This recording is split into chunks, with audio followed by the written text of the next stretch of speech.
Our first Compass Award winner, whom I met this morning, is someone that many of you may recognize. Any of you who've watched The Apprentice may have seen Carolyn Kepcher on The Apprentice. She gained notoriety as Donald Trump's sidekick, and some have even said henchwoman, on the hit reality TV show.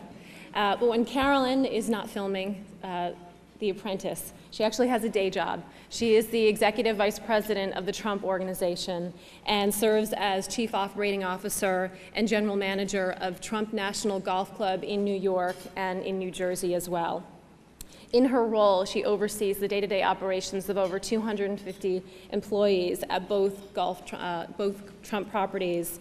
And these golf properties are comprised of 450 plus members, which include high-profile executives, celebrities, political leaders, and professional athletes. Last year, her New York property received an extremely prestigious award, the 5-Star Diamond Award from the American Academy of Hospitality Sciences. Carolyn has gained a reputation in the Trump Organization for exceeding her goals, exceeding her sales goals. And in fact, Donald has described her, and as I quote, as a professional and a perfectionist, which I think, coming from Donald Trump, I think that's quite a compliment. Carolyn is a tireless worker, and she really believes that perseverance is the path to success.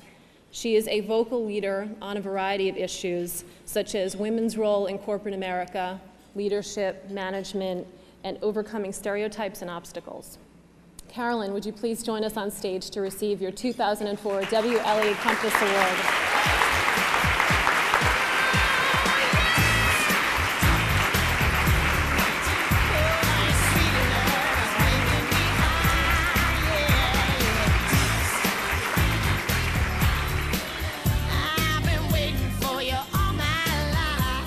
I wanted to sort of start out, if we can, rewinding back a bit. Did any of you, and we can start on this end, did any of you know that you would be doing the kind of things that you're doing today? Did you have any inkling of the greatness or the success that was waiting you?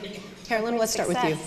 I guess years ago, no, I didn't know that I would be where I am today, although I knew maybe at the age of 15 that I would be somehow successful in the business world, perhaps not to this degree, but yeah, I had an inkling, sure. Valerie?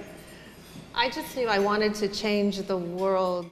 Carolyn, any mistakes you've made along the way and how you were able to turn that into either a lesson, what you learned from it, or you somehow managed to flip it over and make it work for you? Ever. Never. Really? Ladies and gentlemen. You impressed her bush. Okay, maybe one or two. Actually, the one mistake that comes to mind, I don't even know if I'd call it a mistake. An uh-oh, how's that? Maybe a small little bit of an uh-oh. But we have a project, Trump National Golf Club in New York, Westchester County, New York, and we started to build some multi-million-dollar homes on that property. And Mr. Trump had asked me to take over the sales and hire the right people. And I wanted somebody local, a salesperson who was local. So I had, if you can imagine, 1 million resumes coming in, and I looked at the cream of the crop to just anybody who was walking in the door. I was looking at those resumes. And one woman had come up to me, and she had sold homes maybe between $600,000 and $750,000. Our home started $2.5 million. Imagine that. And starter home, second, third home, and she brought in with her such a vibe. She had such energy, and she was truly, truly so impressed by this property, and she truly wanted to sell this property, and she had done her homework terribly. I mean, her homework was wonderful when she came in and she gave me everything that she knew about the Trump Organization and that she was local in the area, but she really didn't have that price point of homes that I was looking for. I had interviewed several people who had sold, $2 to $7 million in the area, and they were very, matter of factly, this is what I can do, this is what my record, this is what I have to stand on. So I figured I'd take a chance. I took a chance with this woman. Her name is Sandra. And she came in, I hired her in the winter months, so we know it's not a great time for real estate. But I took her on, and of course, the pressure from the downtown office certainly came on to, okay, now that we have our salespeople in place and the homes are just beginning to sell, let's see the sales. So Sandra and I formulated plans, broker parties, just so we all know anyone in the real estate industry. And we worked pretty hard, but I suppose the sales were not happening fast enough in that wintertime. So a few people downtown had criticized my choice. That's okay. And then finally, one day, I get the phone call from Donald from his office on his conference phone. Is there an ominous tone to the phone when he calls? You know what I mean? Like, you know it's him. Let's just say I don't casually pick up the phone and say, Donald.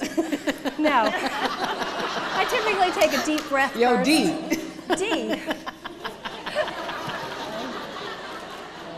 Try it. I think this could be your secret. That'll go over well. I'm fired. So I did receive that phone call, and it was on speaker, which I hate it when he does. And a good amount of his executives were in the office, and they all they questioned my choice. And they said, you know, Carolyn, we should have broker parties. This is, I don't see the sales going. I said, well, it's still in the winter months. High season here is about March or April. I know that going in, but we still need to get the offering plan complete, or brochures, etc. And then we went back and forth, the banter went back and forth, and finally Donald said, don't you agree that perhaps that she's not the right person for this job? And I said, actually, I couldn't disagree with you anymore. Wow. I did, and it was in a room full of people, and of course on the other phone. But I said I couldn't disagree with you more. And I think he took that in and said, okay, we'll see how it goes. I think it started in March, April, May. We had 16 villas. We were building as we sold. We have 16 villas, and then the rest we have about 67 condominium units. But the villas are the high end. They're starting at 2.5 million. In 3 months, she has sold 14 out of the 16. How's that? So I'm okay with that. How's that for a gut instinct, huh? That was a gut instinct, and I thank her very much. Yeah, I bet you do. Valerie, I can't imagine you take any risks in investment banking at all. I wrote down a quote. This is brilliant. Wait. Ambition knows no gender, but success does. Talk to me, Carolyn, about how somebody like yourself overcomes it. Have you just never really acknowledged it? Is it a case of walking in blindly and just saying, I'm doing the job, it doesn't matter that I have a bra on? Well, I was going to say something a little more graphic, but you know, you're assuming. Lunch hour and all. Well, I mean, I can only speak for myself, and I come from a male-dominated industry. I come from the golf industry. So, I mean, there were some walls to break down in order to get there. But I looked at it as a challenge. And maybe I had an up, which nobody really saw. You have a million men who are trying to break through this golf industry who are already there. And then there's a woman who, you know, let's see what she can do. Granted, was my road tougher? I think without a doubt it was tougher. But I still, ball buster. You still can get the job done, but I don't think I've compromised who I am or the fact that I'm a woman, and here I am, and I'm very proud of what I've done, and yes, I am a woman in a male-dominated industry.